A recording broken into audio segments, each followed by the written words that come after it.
Thanks again, and thanks for those songs. The way the worship service has gone. We close with those stirring words and music, that beautiful song.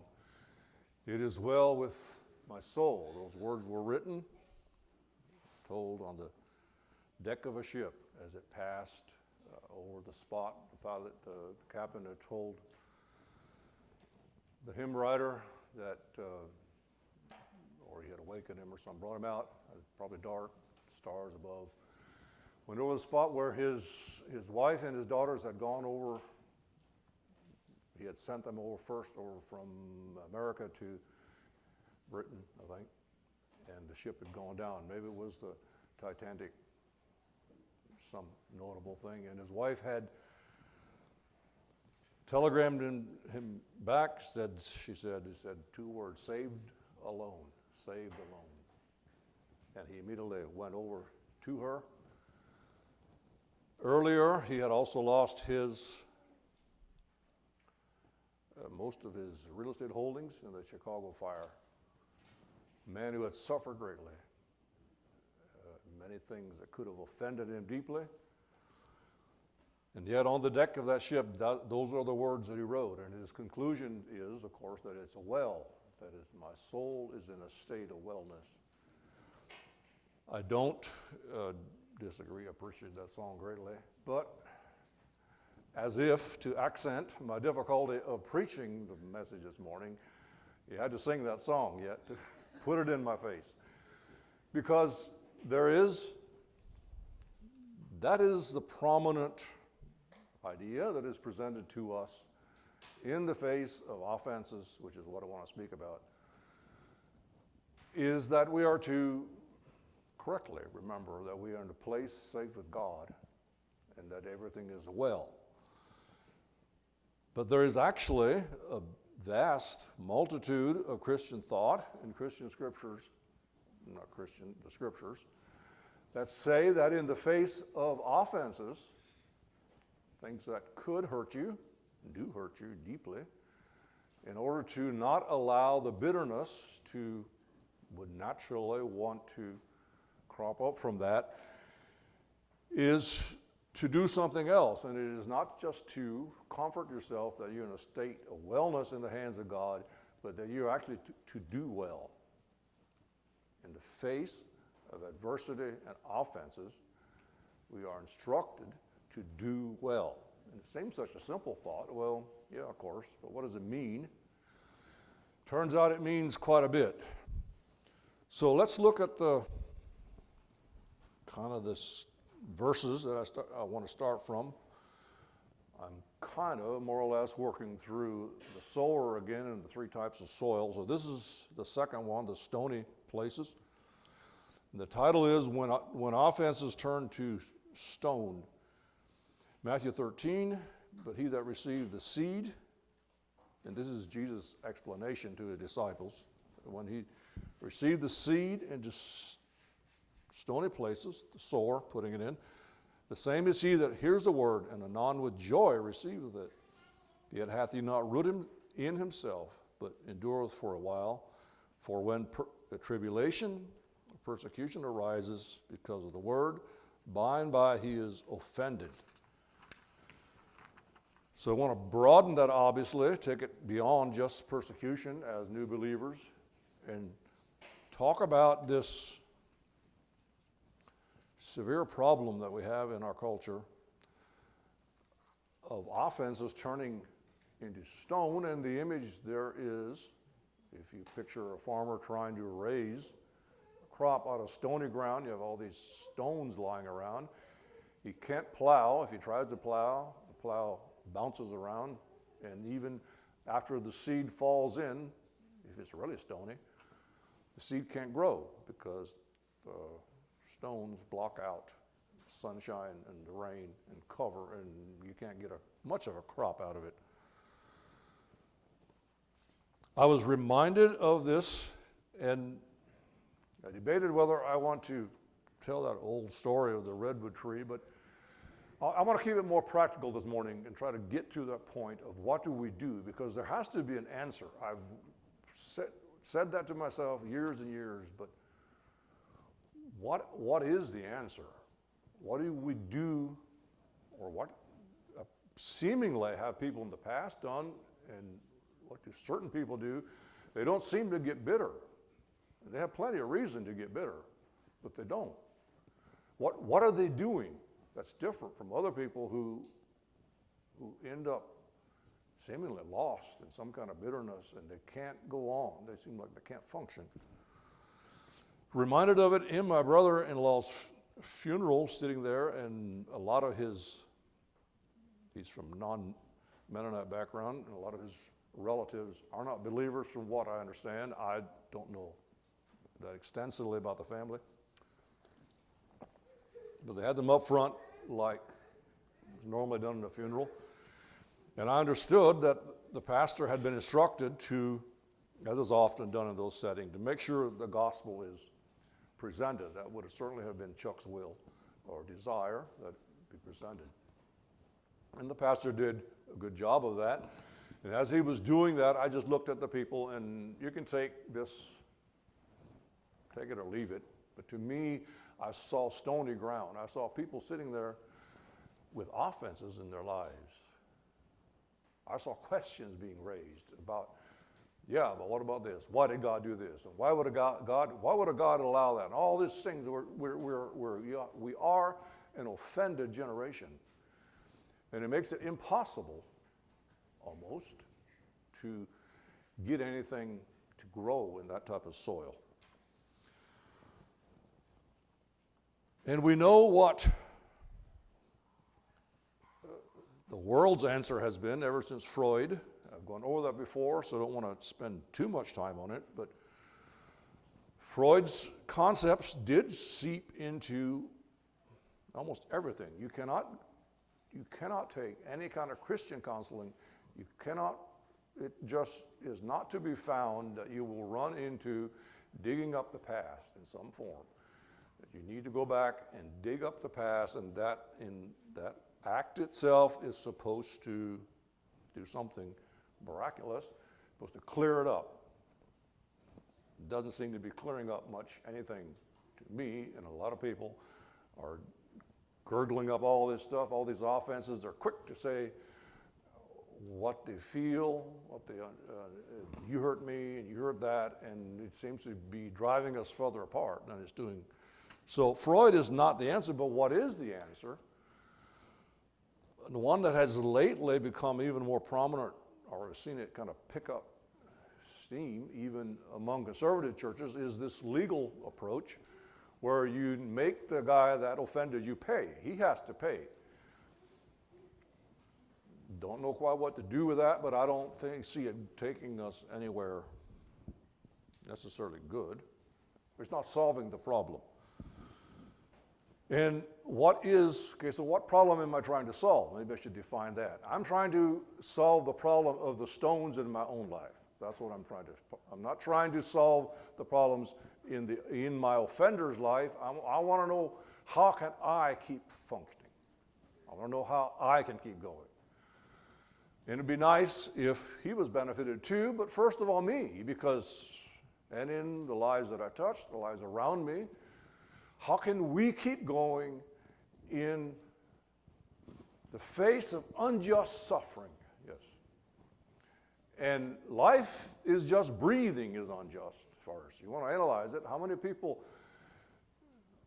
I've heard people that surprised me. They heard one girl tell her dad, yeah, you didn't ask me whether I wanted to be born. And I would have never thought this. It may not have been that big thing to her, but that's the thought. In other words, life itself is an offense. It kind of is. You're kind of put in this, you come out kicking and screaming. They say that's good. You want to kick and scream.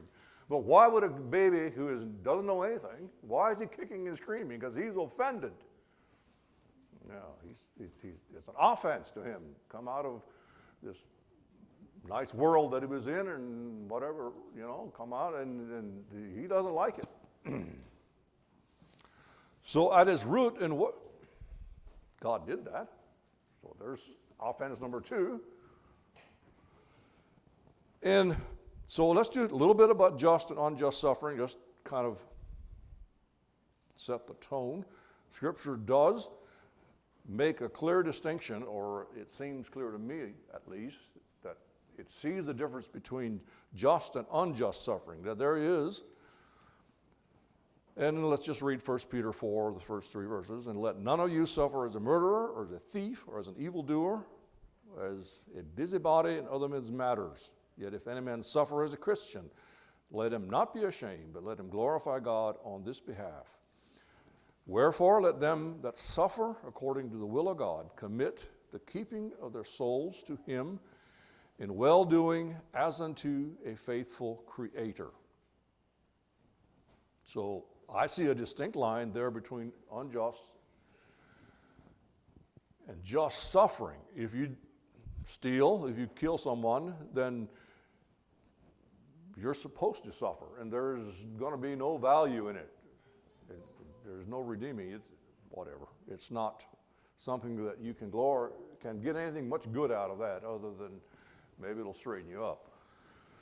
But then there is this unjust suffering, as a Christian in this case, and you can take it much broader than that. And our culture has taken it much broader. Speaking truth is now considered offensive, most people.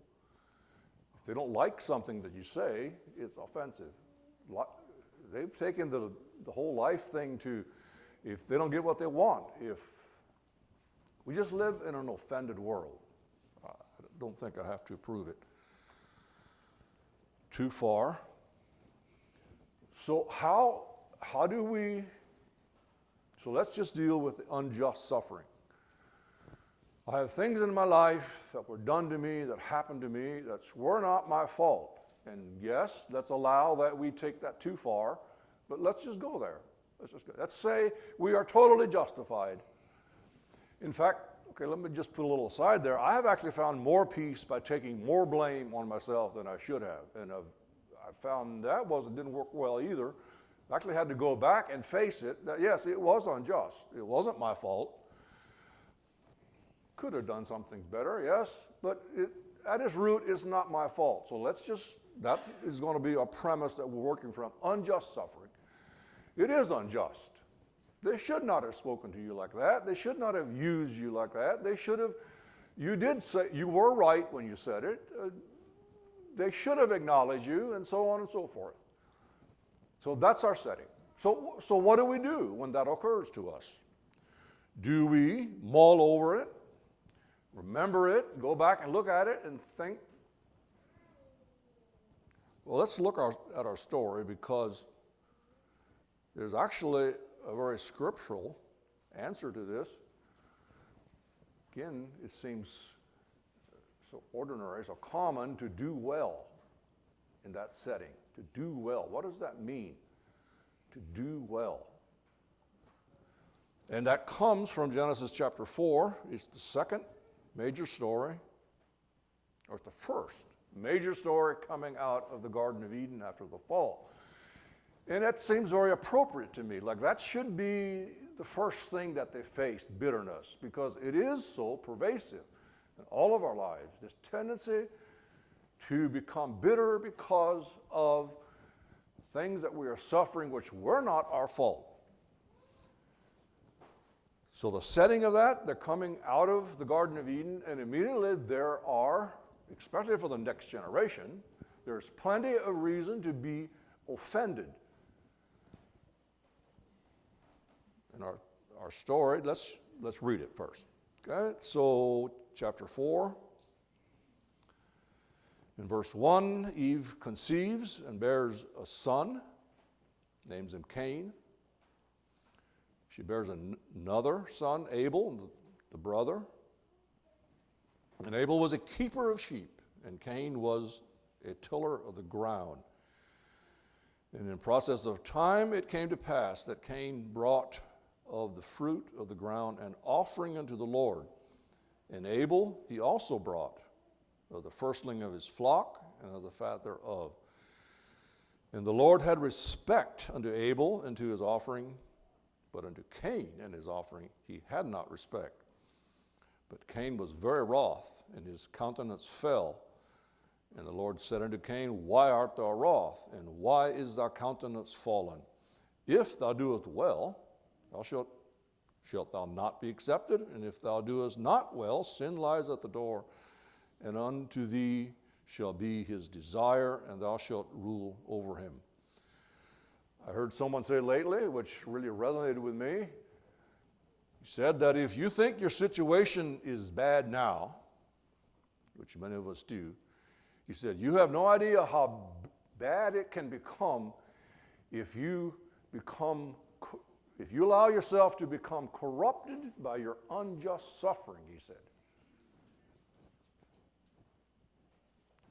That resonated so deeply with me because I've seen it. I've seen people descend out of very bad situations. It was bad. They were unjustly there. Descend into pits that they had not even conceived, or I had not even conceived, they hadn't conceived, could be possible because of their bitterness. And it comes, it's your, to use that guy's language, their unjust suffering is their reaction to it corrupted. A different way of looking at it, but that's kind of what's occurring. Okay, so let's see how Cain was corrupted in this story. And we'll see, just to warn you beforehand, we'll see an answer that is not popular in our culture, not even talked about that much, that one should have this kind of reaction. And I'm sure there are Christian people living it, don't doubt that. But to say it, to come right out and say it. This is what you should do if you are offended. Okay, so we come into this setting already with plenty of reasons to be offended. And just as an interesting aside, there is, don't think it's an apocrypha book, but it's one of those books that's ancient literature, where it continues the story of Adam and Eve after they are thrown out of the garden, and they literally spend the entire book arguing about what they should have done differently, and they are bitter, and they can't get over their loss. And that resonates with me. That's probably what you would do, or you would tend to do, for whatever that's worth. So come out of that setting where Cain and Abel had plenty of reason to, obviously they want to know where they are and where they came from, so they're told, we live in this beautiful garden, now we're out here, and we have to work. There's offense in that to me. Why do I have to get out of bed in the morning? Why am I in this situation where I have to work, perform? It wasn't my fault. I didn't choose that. Nobody asked me. It's just required of me. So offense number already, however many are. We're up to a dozen or so. In offense, you can be offended over that.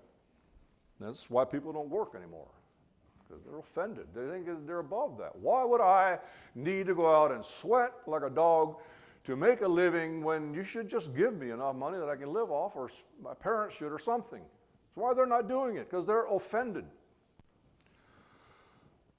So you have these two boys growing up, and Cain is keeper, an agriculture man, let's call him that. He grows things, plants, whatever, out of his garden. And Abel comes along, his younger brother, and he keeps sheep. Now, in the scheme of things, how things develop, I believe agriculture comes first. I tried to do some research on it, and the two kind of go together, but it would be difficult. I guess the nomads could do it, where you could have sheep and not any agriculture at all. But in the normal scheme of things, okay, in the normal function of things, agriculture comes first. And you grow things, and you have hay, and you have something to feed the sheep before you have the sheep. That's kind of the idea. So it would be logical, and people have tried to make something out of trying to find out what was the problem here, and saying that, well, it's the agriculture is a lower scheme of things. Being a shepherd is more highly esteemed, which I'm kind of agreeing with that, but there's a process to it, and in the end, that's not really the issue. Not the issue. It's not that Cain is supposed to stop raising crops and is supposed to be a sheep herder now. He's supposed to do a better job with his crops. That's what God is basically telling him. So, but let's allow for that. Let's say that there is that natural tendencies of what comes after the first is usually better than the first. That's why youngest children in the family get treated the nicest. They're usually the best looking.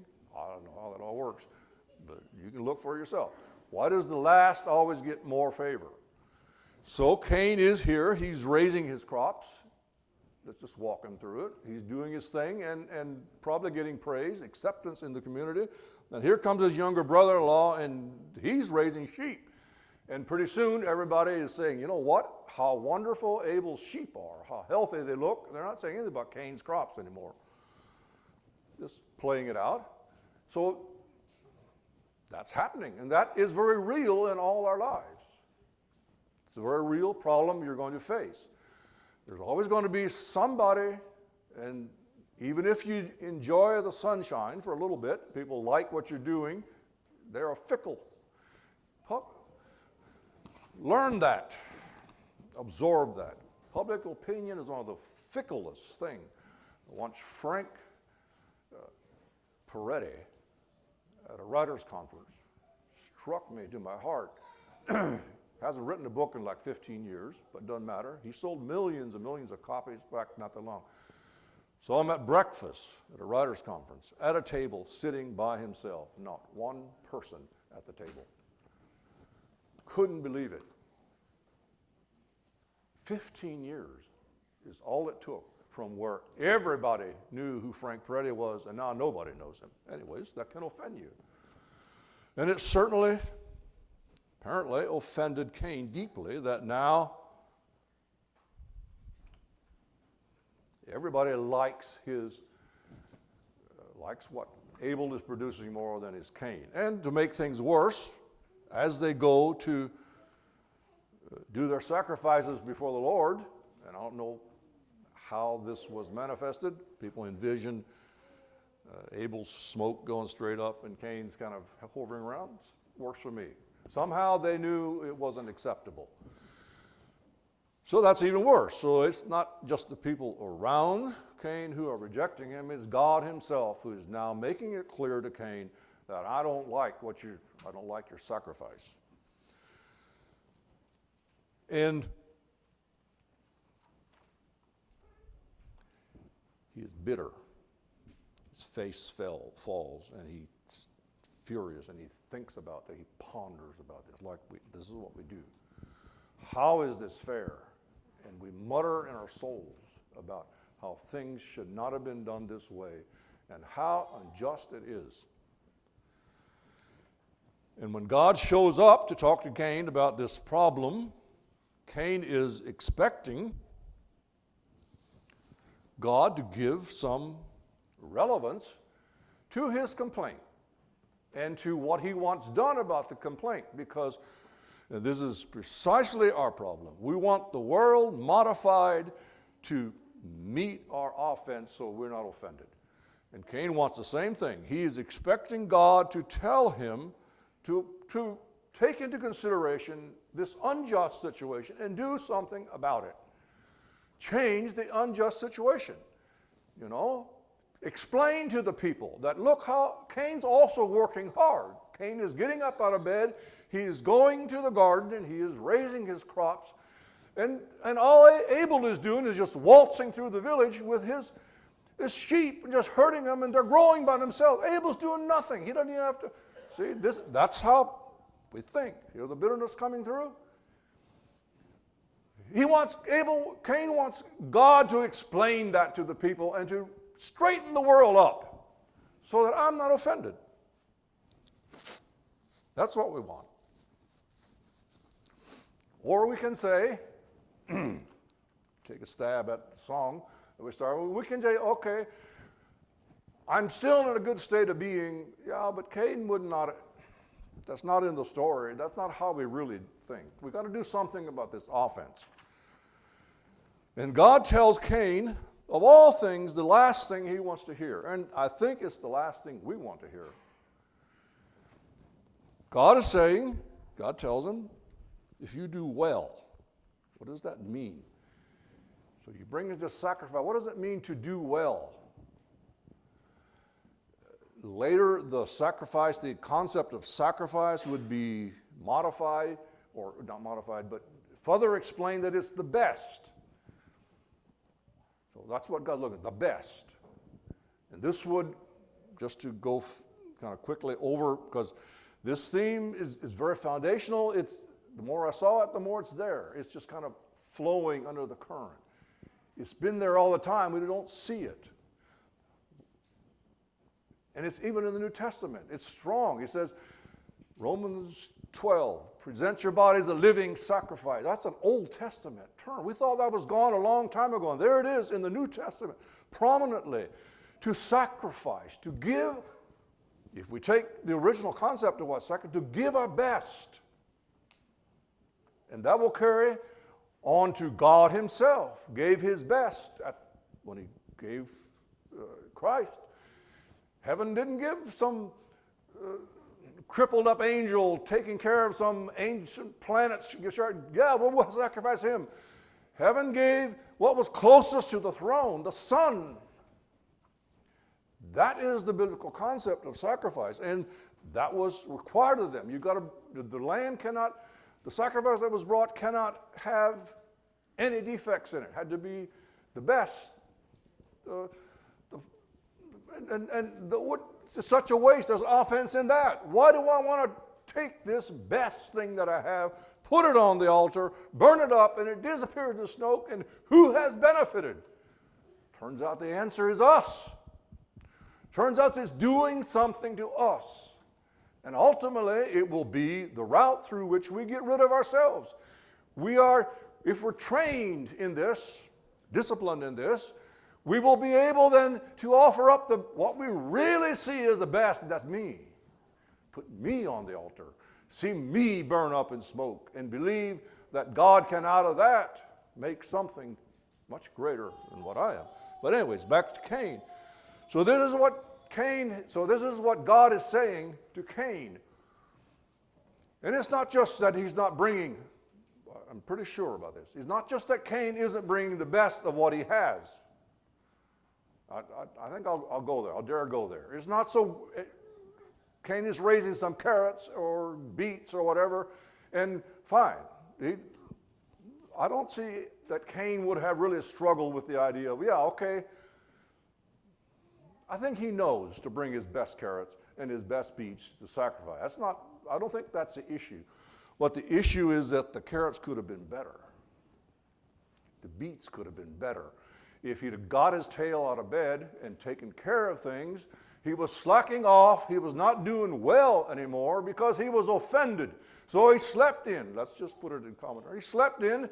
If it was time to plant, he put it off a week. And the little scraggly things that grew, he took the best of those. And God says, no, that's not acceptable.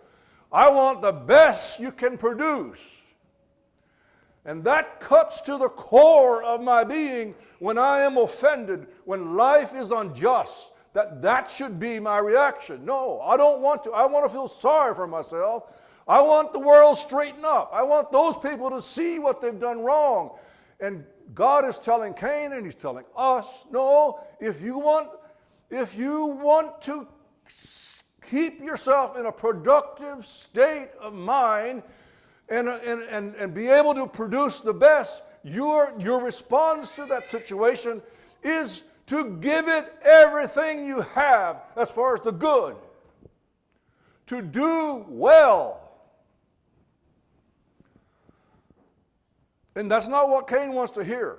And it's not what we really want to hear. But will we listen? Because God tells Cain, if you will listen to me, if you will get your sorry tail out of bed when you're supposed to, if you will stop focusing and mulling over this Abel and how you want him to change so that you won't feel as bad, if you'll stop that, and if you would just produce the best, take care of things the way you ought to take care of things in your garden, then it'll be fine. And God warns him, if you don't do that, if you refuse to continue to do good, and this same, I heard it, the more I got to this same theme, the bigger it got. I think it comes into cross-bearing. It's what it means to bear, because we don't know what does cross-bearing mean. We don't know what it means. And again, I heard that. He said, this is what your cross is. It is to resolve, to tell yourself, I will do good nevertheless. No matter what my situation is, don't matter how bad it is, don't matter whatever I got hurt, I will do good. And not just do it, I will do the best good that I possibly can. And I will pull out of my soul, it's not required of a man. As Jesus has said, it's not required of a man of what he doesn't have. It's required of a man of what he has. So there's no guilt involved. But you know if every fiber of your being is in the effort. You'll know that. Doesn't mean you have to drive yourself to exhaustion or never get any sleep. No, it's what's the normal function of things, but you do it well. That, I think, is the answer to why some people break the stones in their life. It's because they're living like that. They are in the face of the greatest tragedies. They choose, they make the choice to continue to do good, to continue to do well. I think it flows into all the teachings that we have about if your enemy hunger. I think that's exactly what he's saying. Why should I go feed my enemy? Why should I give him food when he's hungry? That's exactly when I don't want to give him food. Okay, well, good. Let him starve. He deserves it. Once he comes and apologizes to me, then we'll think about maybe sharing. No, he says, give him, if your enemy hunger, give him food.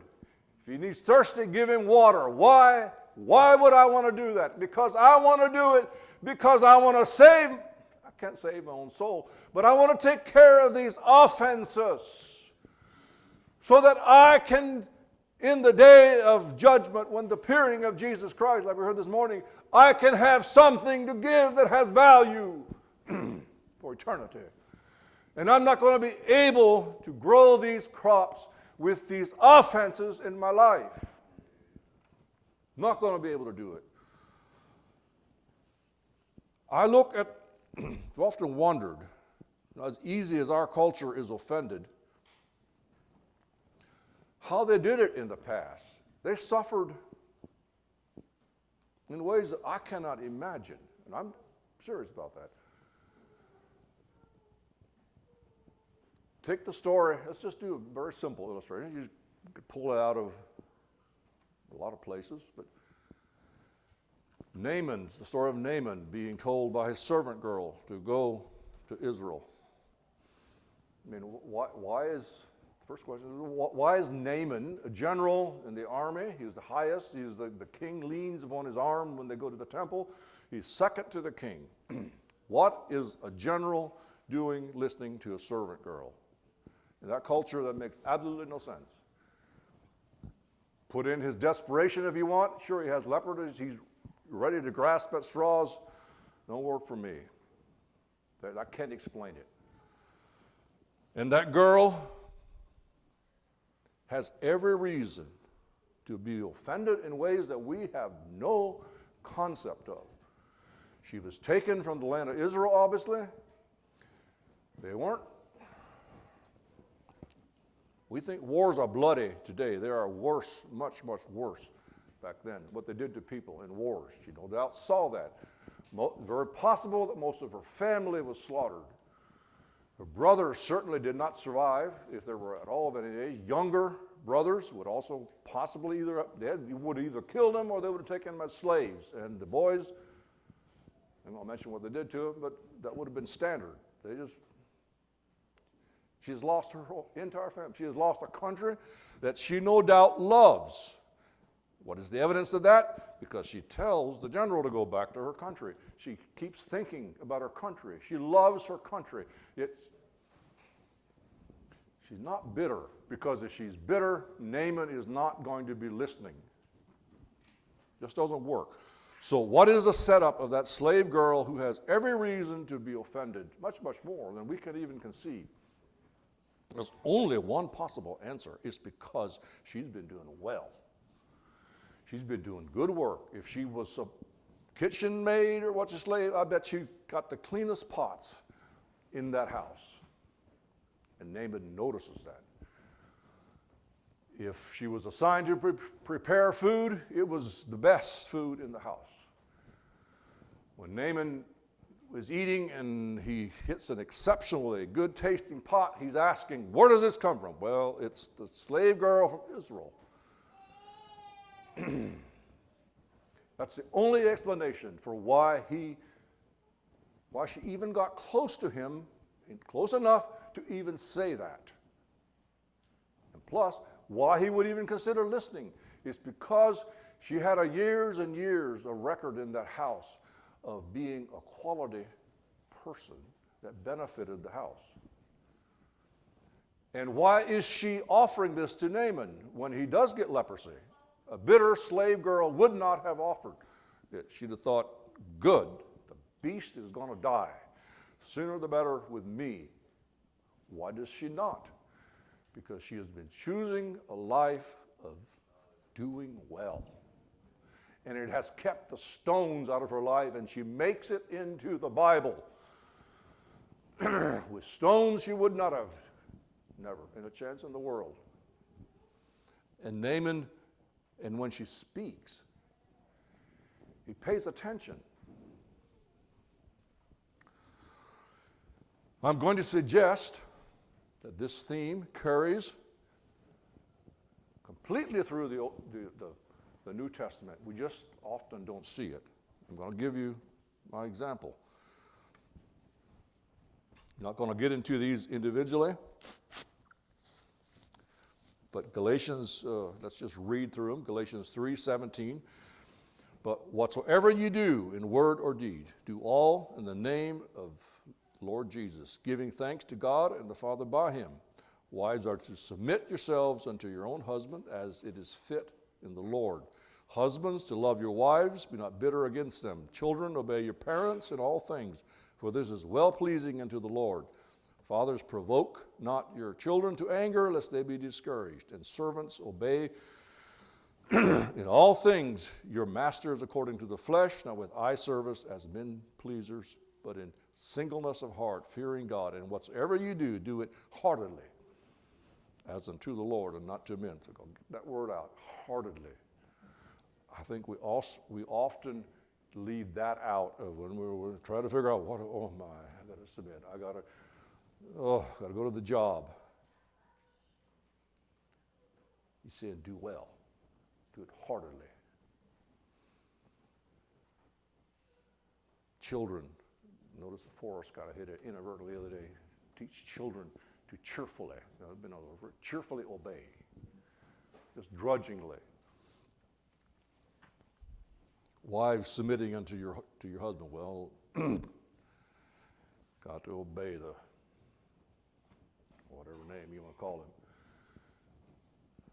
You're not going to get much anywhere. You say, well, I'm obeying the legal. No, that's what it said. I'm just doing it. No, it says do it heartily. Do it well.